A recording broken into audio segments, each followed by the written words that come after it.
Adam and they prostrated except Iblis had refused to be of those who prostrate. Allah said, "What prevented you, Iblis, that you did not prostrate when I commanded you?"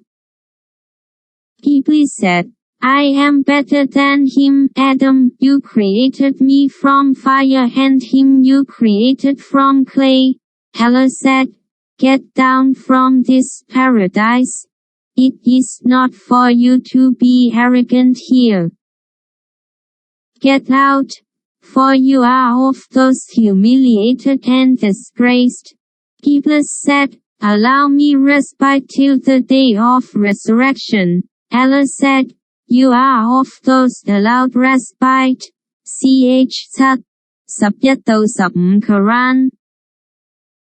Ibn Jarrah reported that Muhammad ibn Sirin said that the first one to reach a conclusion by reasoning was Iblis, and that the sun and moon were not worshipped except through this method.